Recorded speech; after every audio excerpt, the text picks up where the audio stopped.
Debout Congolais, unis par le sort, unis dans l'effort pour l'indépendance. Dressons nos fronts, longtemps.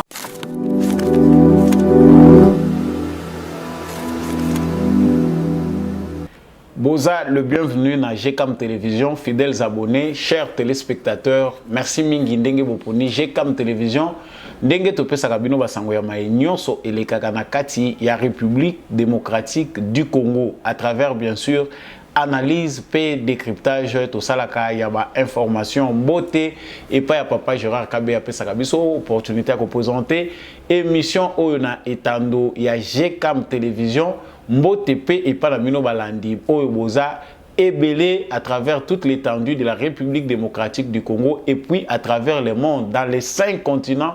Vraiment, j'ai fait ces voyages à travers le monde dans le cadre de l'émission Debout Congolais pour na ko pesa bino matondo mingi et sika oyo bozwami pour na ko landaka émission na bino Debout Congolais, émission était le misakaba na mboka, émission et salaka été obscurantisme et longwa na bopesi sango na kati ya République démocratique du Congo, ozala na Luanda, ozala na Kinshasa, ozala na Beni Butembo tope, ozala kuna na Cap Town to na Djobourg, soko ozali na Allemagne, tope ozali na Tanzanie, c'est presque la même chose. États-Unis, vous êtes en Europe, Asie, Océanie, Afrique, dans tous les continents. Merci mingi. Debout Congolais aliwana pona bino soki nanu osabona na chaîne OT.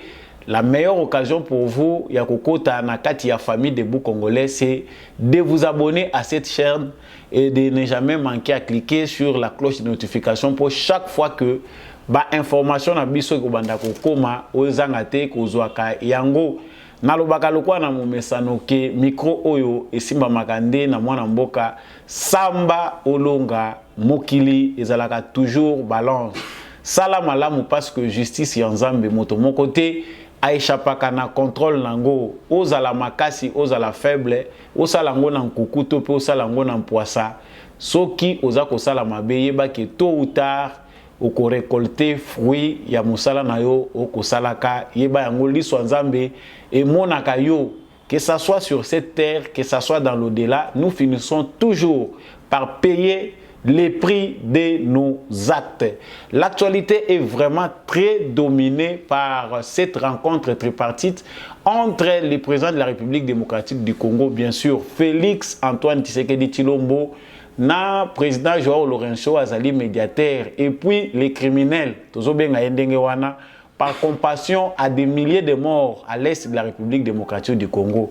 Criminels Otobengi na Kombo ya Paul Kagame, rencontre wane salami ndenge bomoni na Bilili musupe kolomisa ekolakisama na kati ya émission Oyo.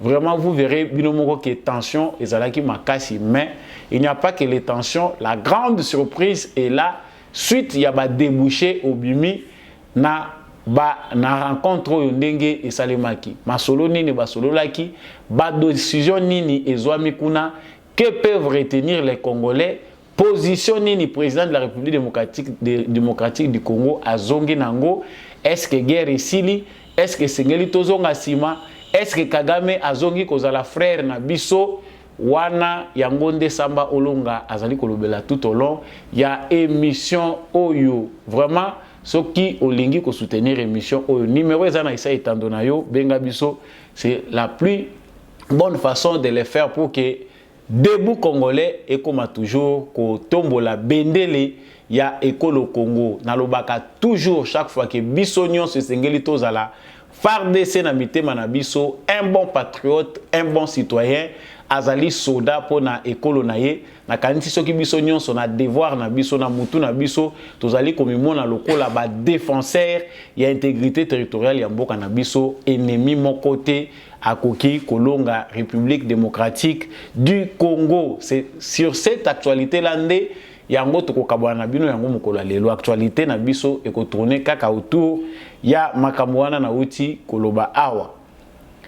Des retours ndenge na lobaki comme dans les sommaires oyo batebele baboyaki oyo batebele bazalaki na dégoût nango et finir par kosalema le président de la République démocratique du Congo asili bongo kokutana na président ya Rwanda criminel Kagame, qui est reconnu mondialement comme celui qui est à la base du génocide Oyo et Salami à l'est de la République démocratique du Congo. Rencontre Oyo, opinion congolaise azalaki d'accord nangoti. Mais à titre de rappel, Asengeli a rappelé que rencontre Oyo ezalaki na initiative ya Union africaine, présidence ya Union africaine où ezali dirigé na Macky Sall na cadre na bango ya ko résoudre ba conflit de manière pacifique. Bango nde mutu ba choisissaki Joao Lourenço comme médiateur pour na kosangisa Paul Kagame na président Félix Tshisekedi. Tout le monde qui bakutani. Je vais vite aller droit au but pour total anano. Humeur et sangisi bateau. Tout le monde a vraiment très correctement que même dans les images, le climat vraiment n'était pas bon parce que bazo pesa nambote sous l'œil vigilant. Il y a président, il y a Angola, Joao Lourenço. Franchement, les climats, les alliés qui représentent les sentiments ou les bazali nango. Tant que Félix Tshisekedi azali na mutema ouvert vis-à-vis de Paul Kagame pour nous relaxer que na une vision conflictualité, il faut tous s'entendre le quoi ba congolais. Azali ko sourire, cela a vraiment fait du mal à beaucoup de Congolais. Tout ça les là on analyse ba te belé ba crier ba lobby non. Pas jusque là le président ne peut pas appeler Kagame son frère. Lelo c'est tendu, plus de sourire. Kagame elongi kuna soki wapi na ngambu kuna Félix Tshisekedi azoluka atala a fixé nano muto ango azosala makambo mais Kagame elongi pa mususu. Mais ba pesa ni mbote par courtoisie pour que les andenge et ça les maka l'accoutumé. Mais là n'est pas notre objet du débat. O tozali kolobela sikoya wezali bango bakutanaki. Avant nanu bango bakutana, le président Félix Tshisekedi a salaki interview. Na interview na ye bato bazaki observateur ba yebi kotala que position na ye zalaki clair par rapport ya makambo etali armée rwandaise, agression armée rwandaise M23. Et puis ce que Kinshasa exige na Paul Kagame. Déjà, selon l'observateur Balobaki, que Kinshasa a kolinga que Paul Kagame a reconnaître implication na ye na kati ya M23. Oyo biso souci to yebi ke ezali nango armée rwandaise nde muto azali na sima. Avant tokota na ba détail, tozotanga nanu au président Lobaki awalobi, il y a de l'espoir tant qu'il y a de la sincérité. Si le Rwanda reconnaît qu'il a soutenu les M23 et pourquoi il soutient ces mouvements, ça serait sincère, nous pouvons aller en discuter et tout mettre sur table. Ça dépend du président. Rwanda, il faut reconnaître Moussala Ouyazo Sala à travers ou Tozako Benga abusivement M23, alors que ce n'est qu'une branche pratique maintenant, il y a armée rwandaise. Mais Makambo, président Lobaki na kati interview, il n'a pas écarté l'option de la guerre. Lobi soki bango bakoyo kate na provocation na bango. Biso to croiser les bras te tozali pe na forme biso to komimela makambo. Le président ne le dit pas parce qu'azako lo bango kaka de manière vague que malobezo kende. Tous ces derniers temps, nous voyons comment ça se mobilise na mboka na biso autour de l'armée.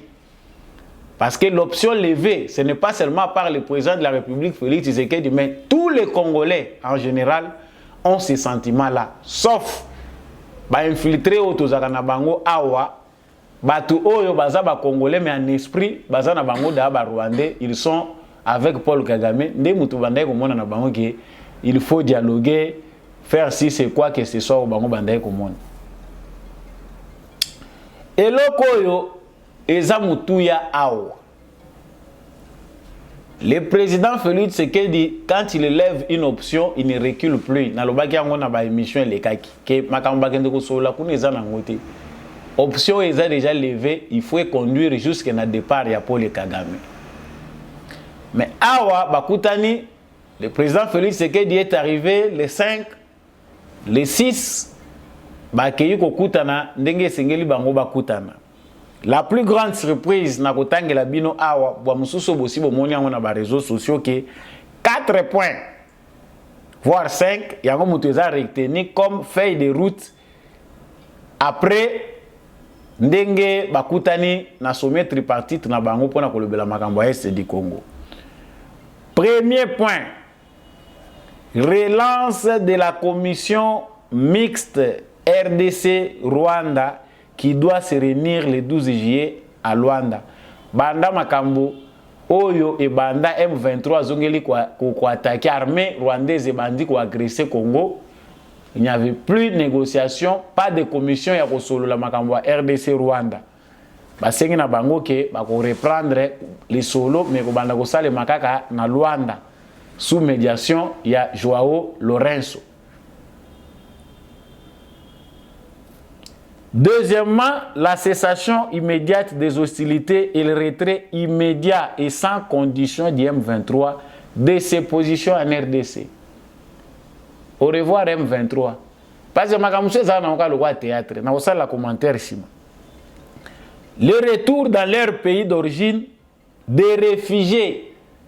Ba réfugiés nyonso oyo bazana mboka bato bazonga na mboka na bango. Question, na point oyo, question, il y a FDLR qui peut aborder.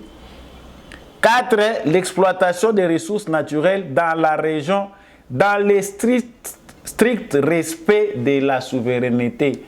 C'est-à-dire, yo muto kenda ko yiba ba minéraux ya mboka ya batu na ndenga moyibi oza teni ya ko respecter yango ko kende ko kenda ko exploiter ka ba mboka batu te na ko viola ka ba frontière pour me makamandoki.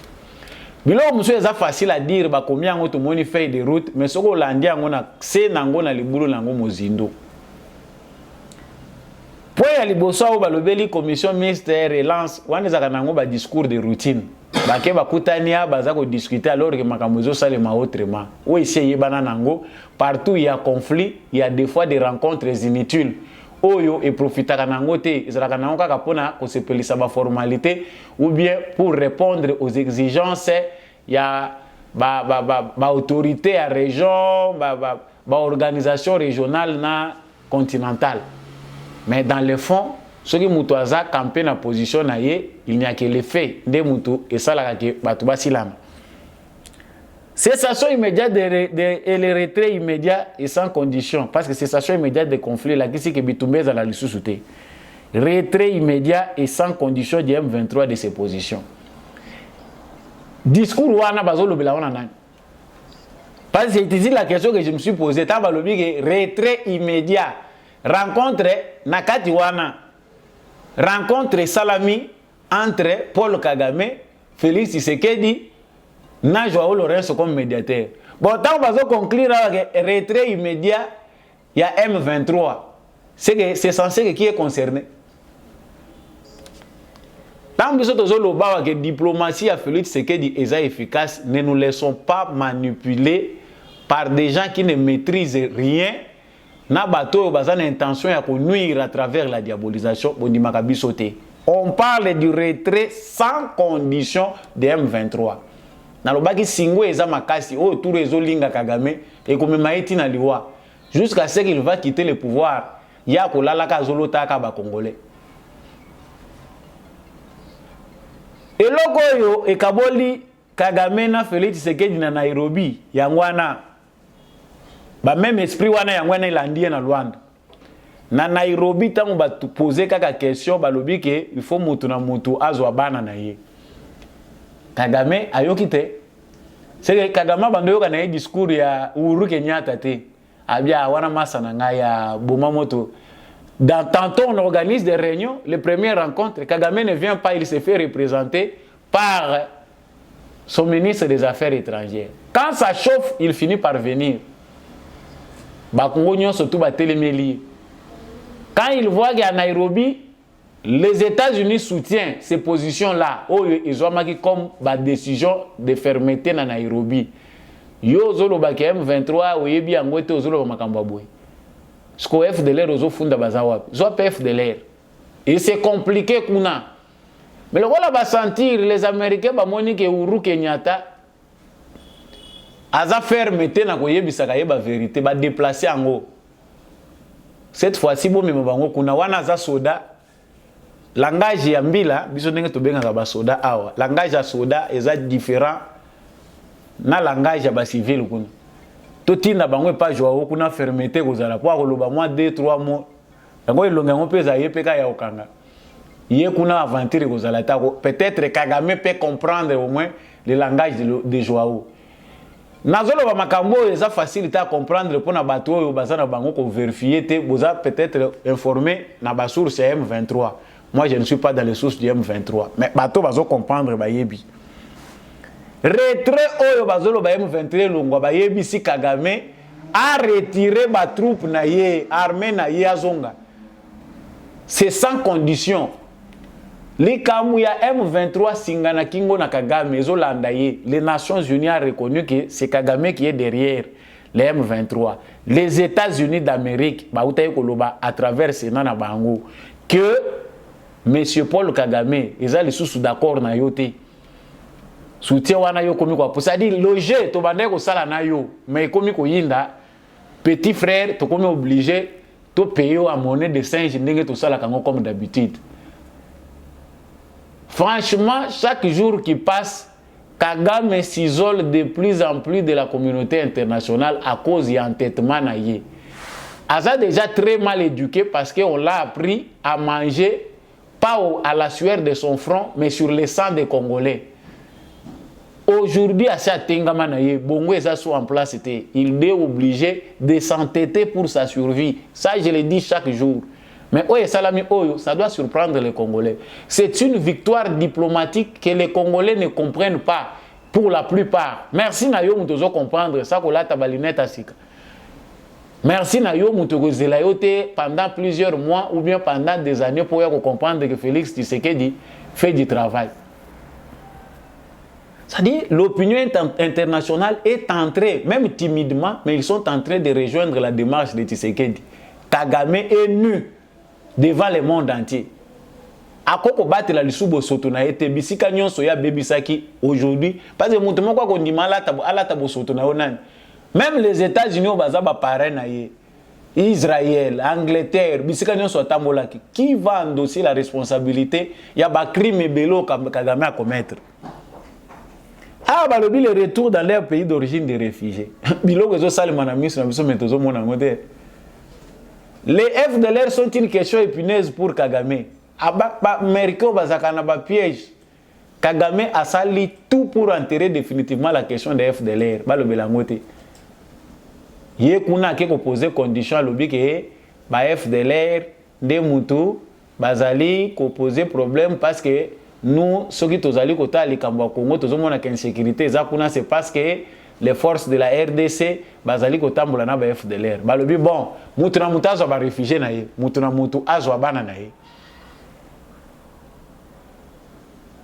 ça dit les réfugiés baza kolobela ce sont pas les réfugiés normaux oya biso normal auto zozila ba Rwandais infiltrés ngana zozila kana obeta ka mbela Burundi asa zuba oya ye Burundi 250 le Burundi a accepté 250 réfugiés volontaires bandimi na bango na sud Kivu kuna bandimi na bango bakei komikotsa na commission nationale des réfugiés na au HCR bazozonge pa na bango. Le Burundi ne cause plus de problèmes au Congo bango basi ba sokoli maboko bakoma ko sambela pona biso ba congolais les Burundais.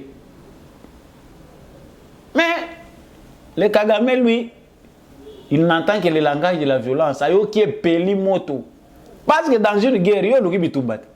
Dans une guerre normale, même bango communauté internationale bayebi au Congolais subir. Nasima Rwanda mutute, nasima Congo mutute. Rwanda etikala na carte. Kaka ndenge Laurent Désiré Kabila lobaki le Rwanda va disparaître de la carte. Parce que guerre wane ko existe te lokuta o mandoki o Rwanda sana mandoki super sofi lokuta bakobundate. Ce qui en tête Kagame est une mauvaise éducation à de la part de la communauté internationale. Ceux qui l'ont fabriqué à être ce qu'il est, c'est un enfant mal élevé. Comme Azane Pantin, il vivait de ça, c'est comme ça qu'on l'a forgé politiquement. Toute sa pensée a été forgée nuit et jour pour ça comme ça la zosala. So bateau basala guié, so qui ba moni mabe par contre ko benda mais l'enfant devient têtu parce que so beaucoup la qui mabe. Mais ici le langage est clair. L'exploitation des ressources naturelles dans la région dans le strict respect de la souveraineté. Nangambo a Congo diplomatie est à l'aise, tout est sincère. Oh biso eza ba revendication na biso Congo. Yango yo eza ko déboucher na feuille de route. Ce sont les revendications du Congo. Exploitation des ressources naturelles dans la région, dans le strict respect de la souveraineté. Nani akendaka ko violer ba territoire ba ninga pour exploiter les minéraux. C'est Kigali, c'est Rwandais, Kagame. Yende muto akataka ba frontière batu akendaka ko piller kuna, yende muto ya ko timula mabulu. Balobi awa pozo sous minéraux kende na voie normale. Nde ko kozula minéraux ya voisin. Biso pe ya Congo to boyi. Tout le Ghana va tout sous côté que la sous Rwanda té. Bamsou déjà baza ko soutenir mir to tchaka mir. Mais mir eza solution té, ce sont des petits pays que nous devons diriger. Il faut baza la sous domination na biso. C'est ça la vision eza musika. Comprenons ici que la diplomatie a déjà pris une autre dimension. La logique ezaka kamakamuna lobaka na be mission nyonso awa. Nous conjuguons le verbe départ de Kagame au temps présent. C'est que Kagame ne comprend plus. Tout ce qu'il fait, il le fait, communauté internationale, ceux qui sont avec lui, qui l'entêtent, sont des mafieux et des individus. Les États, oh, baza sérieux, bah comme déjà Kobanga se prononcer. Parce que personne n'a dit ma Congo na yebi manaba crime et salami na Congo, à l'est du Congo. Nyon son amutu à Kagame. Et pourtant, il n'est qu'un pantin, mouton va utiliser. Le gars africain, si on a message na bango, na bango, pantin, leader africain, salelo, enfin, on te paye à monnaie de singe. Parce que qu'est-ce qui sera fait à Kagame? Comment peut-il échapper à tous ces crimes? Ou à Rwanda, na makambo Congo, il peut échapper à ça comment? Nous devons comprendre sans soyo makambo milaki bato banda ko boye président kendete président sala boyete bagende ko boma président. Non, c'est pas à nous d'assurer la sécurité du président. Merci pour notre vigilance. Ba Congolais ba commis très vigilants. Nazuba information mususu awa président sala attention mwana ya Joao Lorenzo abalani na mwana soki ya Kagame soki ya gouvernement et mwana ya ministre des affaires étrangères ya Joao Lorenzo abalana na mwana ya Kagame soki nani ya Kagame bazali na bafaire na bango basalaka il peut profiter par là pour na kokote la président. Il faut faire très attention. Ah beaucoup de service à renseignement les Congolais, ça c'est très bon pour comme vigilance. Beaucoup de makasi pendant na renseignement. Ceux qui bosala ki ndenge batuti basala ka banda kalame bako sakana bisote. Les Congolais sont nombreux, bosé belé libanda mboka ba mususu bozo se faufiler na ba organisation internationale. Faites aussi vos lobbies. Merci na bandeko déjà na ba États-Unis surtout, ba mususu boza na Canada. En Europe c'est un peu timide. Oh, beaucoup mieux comprendre que nous devons nous unir. Tokenda to bimambo kango kalame. Lokola tozi ba position na politique à mondele. Tocha pepwa na politique à mboka na biso. Vous faites du bien. Il y a des Congolais comme ça nombreux aux États-Unis qui maintenant ba komi ko fonctionner na C na 4 à ba lobby pour que ça change de côté du Congo. Tozo ça et la présidente Félix Tshisekedi bailo j'étais mais la rencontre du Rwanda dès quand na lobaki une émission le Congo gagne. Les 4 résolutions bimina kacha feuille de route oyo na Rwanda ba yende ko benda Kagame matoyi pour une seconde fois. Ba changer les interlocuteurs parce qu'ils n'écoutent pas. États-Unis, vous pouvez vous imaginer les États-Unis ba lobby. Commission na bango Sénat ya makambo etali makambo ya Afrique. Balobi clairement balobi non. Tozali sous d'accord il faut sanctionner. Rwanda zali simaya makambo tozali ko benga M23. C'est les Américains. Biso tozo minimizango. Mais ça ne doit pas nous. Wana ezali bisote ezali monnaie o biso photo to se planango te o biso to banda ko se contenter na makambo wana non. Nous devons être encore de plus en plus vigilants. Mobilisons-nous davantage. Cette mobilisation, j'encourage de continuer à salango, mais ce n'est pas encore suffisant. il faut aller, même si Kagame a accueilli, biso tokokende na mobilisation jusqu'à la réparation. La communauté internationale doit reconnaître les préjudices causés au peuple congolais. Injustice au vivre, c'est parce que nous avons été assez tolérants. C'est vrai, Finaki Biso Kabila a dirigé Awa parce que Kagame a manipulé Kabila. Il a obtenu tout ce qu'il avait voulu avec Kabila. Les 18 ans de Kabila, c'était un bénéfice pour lui. On a muselé les Congolais, les Congolais balobaté partout à travers le monde. Nyonso bakangela ba Congolais. Voyez ba Congolais yo kanati. Aujourd'hui, nous avons notre frère à la tête du pays. Yozo ebisanga ozo tanga ba komba batu mususu sukaka na zolo bela munoko na yote. Si toi tu penses que les politiciens ont soutenir, ils ont aider le Congo, mais moi je vois l'information, la vérité, dans le aide il y a Kagame à l'interne, basé belé au bazar au bandé au kanisa que Kagame peut encore survivre. Donc je pense que tant que toujours le makambo oyo M23 ça est lié Mbetu. Parce que ça ne veut pas dire que ça va se finir là-bas. Non, Kagame, on est en papier. Au front, ça va encore chauffer. Parce que ce qu'il a quitté le langage à Lorenzo. Parce que là-bas, sur le plan diplomatique, on a enterré les M23. Et ça a sauté comme responsabilité à Rwandais. Pour nous comprendre la vérité, il y a les M23, tant que vous avez discuté, qu'on a solitaire de bazo discuter kuna oyo soki Willy azate makenga babomaki soki babomaki pe solo.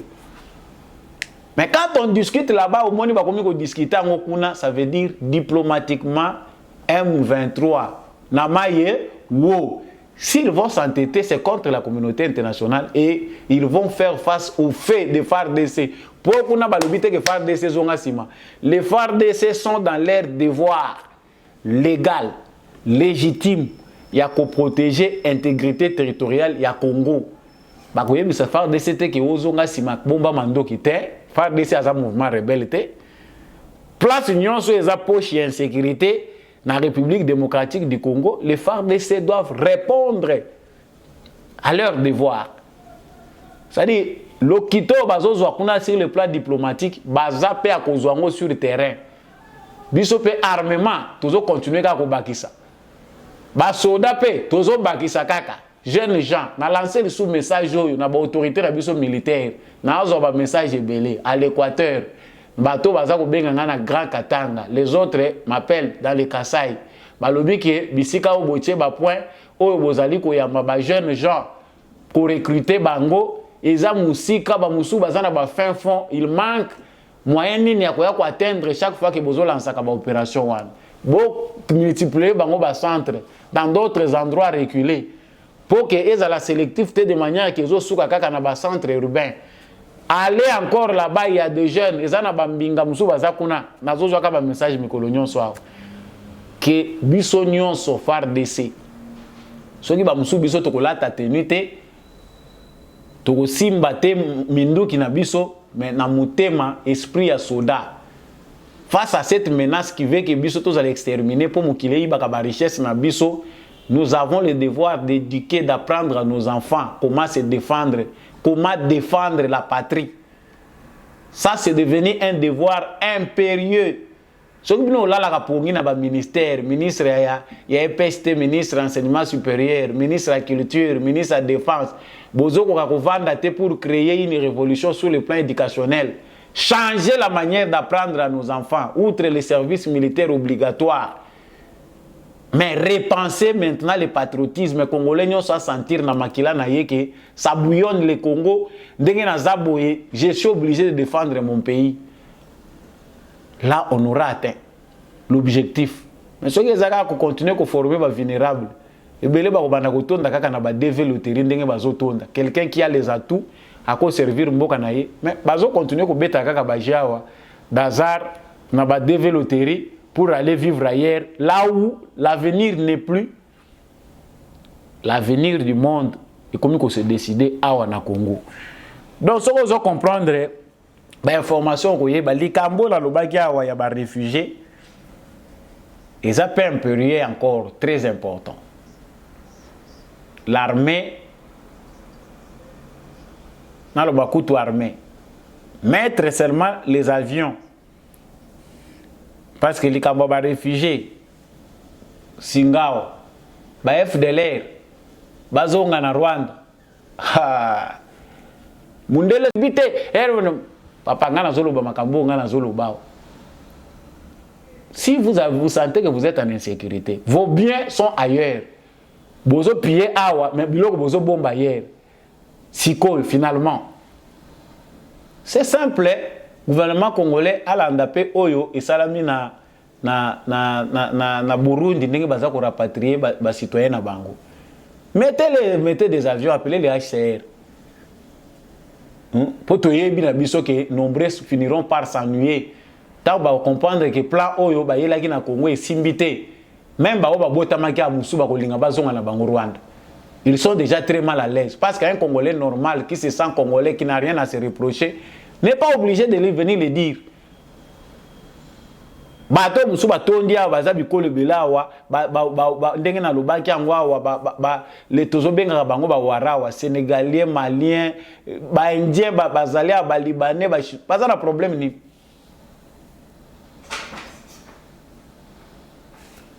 Nasina lobby toujours continuer à koloba.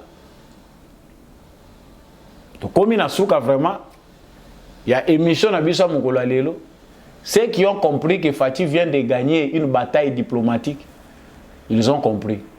Ceux qui peuvent entrer encore dans les débats inutiles, vous avez na droit na bino na chance na bino ya ko discuter ko sala makiri ndenge bino boyokani. Mais la politique et ces 8 dimensions mususu le Congo aujourd'hui est entre les mains d'un vrai Congolais. Ceux qui se sentent réellement Congolais, basant à devoir à défendre la patrie na bango, ils n'hésitent pas à soutenir Félix Tshisekedi.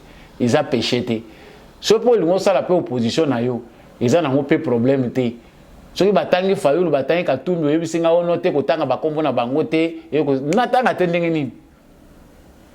C'est connu dans le monde entier que Félix Tshisekedi n'a pas d'opposition. Il a des saboteurs. Bateau baza déterminé à saboter. Action naïe. Au bénéfice, il y a des intérêts na bango. Merci. C'est par ce point que na mettre fin à l'émission Oyo. Soki osepela kinango. Au s'abonner na noter. C'est l'occasion rêvée de vous abonner à la chaîne Oyo. Ou cliquer sur la cloche à notification. Envoyez-nous vos suggestions et vos remarques. Pas pour tout discuter une étude, mais pour l'amour du pays, nous échangeons. Merci Nandegombi à chaque Oyo, Azalaki Nasima Etando Oyo, pour na Bilil Oyo comme la Bino. Merci P. Nabino Nyon Sobozo continuer à soutenir l'émission au début congolais. Na P. Sibino, au revoir. Tokutani na prochaine émission, na ba révélation P. Analyse Yassika.